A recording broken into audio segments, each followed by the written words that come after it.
সম্প্রতি গাজায় ইসরায়েলের আগ্রাসনকে কেন্দ্র করে বিশ্বের বিভিন্ন দেশে পশ্চিমা পণ্য বর্জনের হিড়িক চলছে।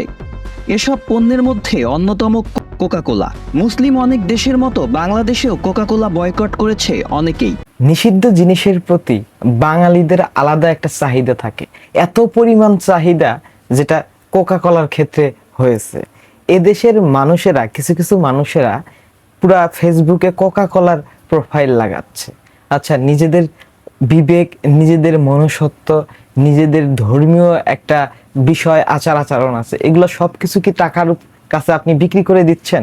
কোকাকোলা দিয়ে আপনি কোটি কোটি টাকা পাইতেছেন, মানে বুঝতেছি না। আপনারা টাকার কাছে একদম সবকিছু সস্তা করে দিচ্ছেন।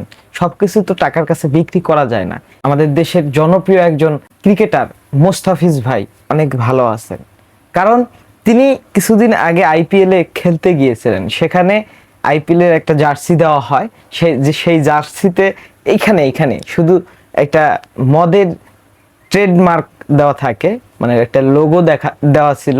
সেই লোগোটা দেখে তিনি ওই জার্সি পরিধান করেননি, অন্য একটা স্পেশাল ভাবে তার জন্য ওই ট্রেডমার্ক ছাড়া একটি জার্সি বানানো হয়েছিল।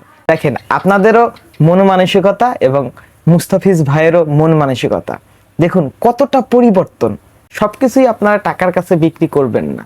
সব মানুষই নিয়মিত অনলাইনে আসক্ত।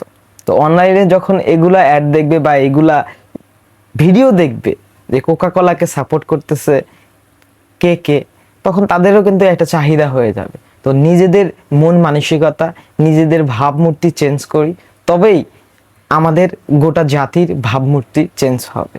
আমরা এমন কিছু করব না যেটা আসলে ব্যক্তি জীবনে বা ধর্মীয় ক্ষেত্রে বা একটা জিনিস নিষিদ্ধ, সেটার প্রতি আসক্ত হব না। মানুষের মন মাইন্ড চেঞ্জ করব না।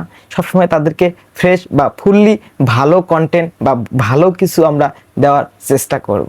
তারা যেন নিজেদের মাঝে সেটা ফানিভাবে হোক বা শিক্ষণীয়ভাবে হোক, এটা যেন ফিল করে। আর আপনারা এমন কিছু সোশ্যাল মিডিয়াতে ছড়াচ্ছেন, দিচ্ছেন, মানুষদের ভাবমূর্তি নষ্ট করতেছেন। নিষিদ্ধ একটি প্রোডাক্ট, সেটি ধর্মীয়ভাবে হোক বা অন্য দিকে হোক, এটি নিষিদ্ধ। তো নিষিদ্ধ জিনিসের প্রতি আমরা কেন এত আসক্ত হব, বা এটা নিয়ে কেন অ্যাড হবে, সোশ্যাল মিডিয়াতে মেসেজ দেওয়া হবে, কেন হবে? তো ভাই ব্রাদার, এই কোকাকোলা নিয়ে আপনাদের কি মতামত সেটি অবশ্যই কমেন্ট বক্সে কমেন্ট করে জানিয়ে দিতে ভুলবেন না।